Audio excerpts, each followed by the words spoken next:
ঘাটালে তৃণমূল বনাম তৃণমূল আর তাতেই ধুন্ধুমার কাণ্ড। আর এই পরিস্থিতিতে বিরক্ত মমতা বন্দ্যোপাধ্যায় নিলেন বড় সিদ্ধান্ত। ঘাটাল শিশু মেলা নিয়ে তৃণমূল সাংসদ দেবের সামনে দুপক্ষের মধ্যে ব্যাপক মারপিট, দুই গোষ্ঠীর মধ্যে লাঠালাঠি, মাথা ফাটল। ঘাটালের এই পরিস্থিতি নিয়ে রীতিমতন বিরক্ত মুখ্যমন্ত্রী মমতা বন্দ্যোপাধ্যায়। দলের অন্দরে যে গোষ্ঠী দ্বন্দ্ব সেটাকে ভালোভাবে নেওয়া হচ্ছে না, সেই বিষয়টা তিনি পরিষ্কার বুঝিয়ে দিলেন।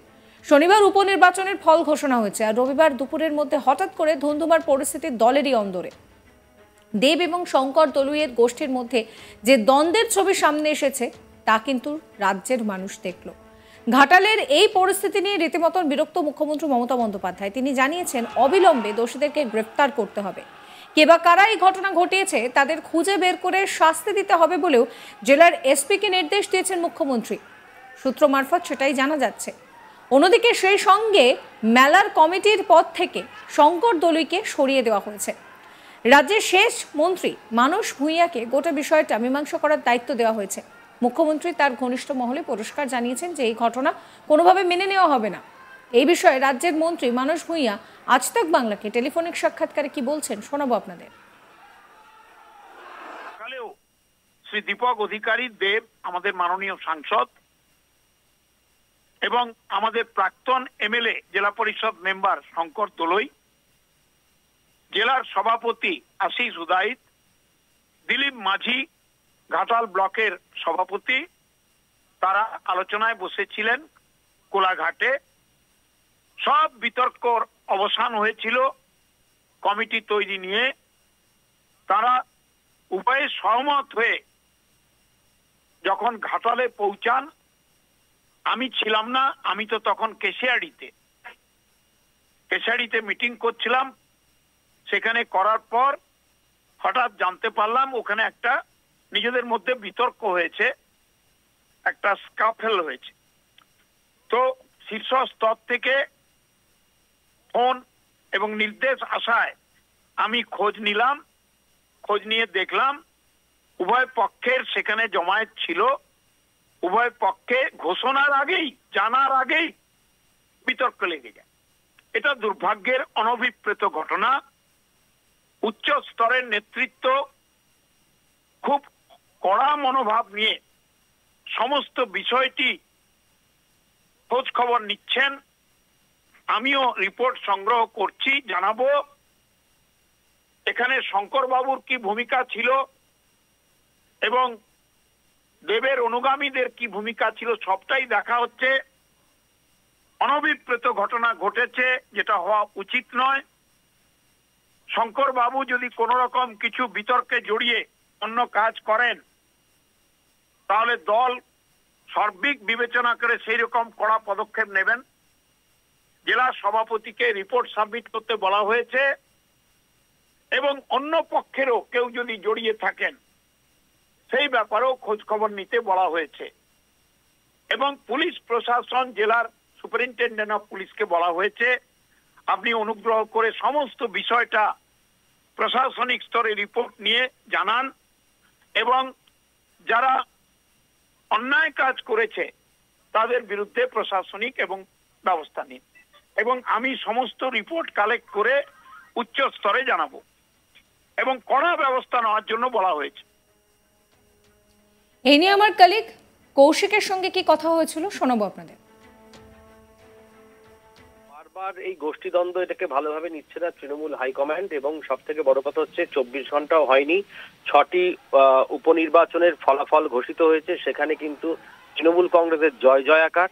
ঠিক তারপরেই এমন একটি ঘটনা, এবং সেটা সাংসদ দেবকে নিয়ে, দেব এবং শঙ্কর দলুই প্রাক্তন বিধায়ক, এই দুজনের যে গোষ্ঠীদ্বন্দ্বের যে ছবি ঘাটালে আজকে হলো, তা কিন্তু গোটা রাজ্যের মানুষের কাছে ছড়িয়ে পড়ার সঙ্গে সঙ্গে মুখ্যমন্ত্রী একদম নিজস্ব মহলে, তার ঘনিষ্ঠ মহলে আজকে চরম উষ্মা প্রকাশ করেছেন। তিনি উষ্মা প্রকাশ করে জানিয়েছেন গোটা ঘটনায় চূড়ান্ত বিরক্ত তিনি। অবিলম্বে দোষীদের যারা যুক্তের সঙ্গে তাদের প্রত্যেককে গ্রেফতার করার নির্দেশ দেওয়া হয়েছে এসপিকে। সেই সঙ্গে শঙ্কর দলুইকে সরিয়ে দেওয়া হয়েছে মেলা কমিটির পদ থেকে। মানস ভূঁইয়া রাজ্যের মন্ত্রী, তাকে দায়িত্ব দেওয়া হয়েছে গোটা বিষয়টি মীমাংসা করার জন্য। মুখ্যমন্ত্রী তার ঘনিষ্ঠ মহলে জানিয়েছেন এমন ঘটনা বরদাস্ত করা হবে না, কোনোভাবেই বরদাস্ত করা হবে না। শুধুমাত্র এই জেলায় নয়, গোটা রাজ্যের কোনো জেলাতে এরকম ভাবে কোনো ঘটনা বরদাস্ত করা, এটাকে মুখ্যমন্ত্রী কোনোভাবেই মেনে নিতে পারছেন না। তিনি স্পষ্টই জানিয়েছেন গোটা ঘটনার তদন্ত যেমন হবে দলীয়ভাবে, পাশাপাশি এটাও ব্যবস্থা নেওয়া হবে মানস ভূঁইয়ার পক্ষ থেকে এবং জেলার পক্ষ থেকে, জেলার স্তরে কি কারণে শঙ্কর দলুই এবং দেবের মধ্যে এই সংঘর্ষ, কেন রক্তাক্ত হলেন মানুষ, কি কারণে আজকের এই তৃণমূল কংগ্রেসের বিবদমান দুই গোষ্ঠীর মধ্যে সংঘর্ষ বাঁধলো, গোটা বিষয়টি নিয়ে কিন্তু দলের অভ্যন্তরে একটি তদন্ত কমিটি করে সেখানে বিষয়টিকে শনাক্ত করা হবে এবং শঙ্কর দলুইকে যত দ্রুত সম্ভব, সম্ভবত আর ঘন্টা খানেকের মধ্যেই শঙ্কর দলুইকে শোকজ করা হবে এবং সাসপেন্ড করা হবে। তৃণমূল নেতা শঙ্কর দলুই কি বলছেন শোনাবো। আমি এটা ভাবতেই পারিনি এই মিটিং এ কেউ লাঠি দাঁড়িয়ে করে আসবে, ভাবতে পারিনি। আলোচনা হয়ে গেছে, ছিল পরিকল্পিত ষড়যন্ত্র ছিল, এটা আমি মনে করি। সেটা পরে বুঝতে পেরেছি পরিকল্পিত ষড়যন্ত্রের হচ্ছে এটা হয়েছে, পরিকল্পিত ষড়যন্ত্র করে গাড়িয়ে করে লাঠি ভরে এনেছে এবং তারা পরিকল্পিতভাবে, মানে জানি না কেন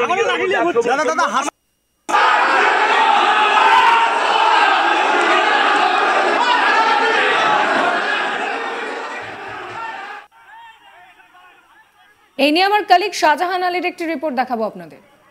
দেখো, এই ঘটনাটি ঘটেছে পশ্চিম মেদিনীপুরের ঘাটাল শহরের ঘাটালের অরবিন্দ স্টেডিয়ামে, যেখানে দেব এর উপস্থিতিতে একটি ঘাটাল ও শিশু মেলা উৎসবের মেলার যে কমিটি তার বৈঠকের আয়োজন ছিল। সেখানে এই বৈঠকে উপস্থিত হওয়ার পরেই দুটি গোষ্ঠী তৃণমূলের মধ্যে যারা ছিল তাদের মধ্যে সংঘর্ষের ঘটনা ঘটে এবং তুমুল সংঘর্ষ বেঁধে যায়, যেখানে দেব রীতিমতো চমকে যান, হতবাক হয়ে যান। তার সঙ্গে থাকা নিরাপত্তা রক্ষীরা কোনোভাবে তাকে সেখান থেকে বের করে সে স্টেডিয়াম থেকে বের করতে সক্ষম হয় এবং তারপরে উত্তেজনা চলে। শুধু এই হাতাহাতি যে দৃশ্য আমরা দেখাচ্ছি শুধু সেটাই নয়, এই হাতাহাতি সংঘর্ষের পরেও ওই স্টেডিয়ামের রুমের বাইরে পড়ে থাকা বাঁশ লাঠি নিয়ে একে অপরে মারধর শুরু হয়, রক্তারক্তি পরিস্থিতি তৈরি হয় এবং তারপরে প্রচুর পরিমাণে ঘাটাল থানার পুলিশ সেখানে হাজির হয় এবং নিয়ন্ত্রণ করতে রীতিমতো বেগ পেতে হয় তাদেরকে। জানা যায় এই ঘাটাল অরবিন্দ স্টেডিয়ামেতে একটি বৈঠকের আয়োজন করা হয়েছিল, যেখানে আগামী কয়েকদিন পর ঘাটাল শহরের সব থেকে বড় যে উৎসব ঘাটাল শিশু মেলা উৎসব, সেই শিশু মেলার জন্য প্রস্তুতি বৈঠক ছিল। উল্লেখ করে রাখি, এই শিশু মেলা উৎসবের বরাবরই কিন্তু একটা উচ্চ পদে থাকেন সাংসদ দেব।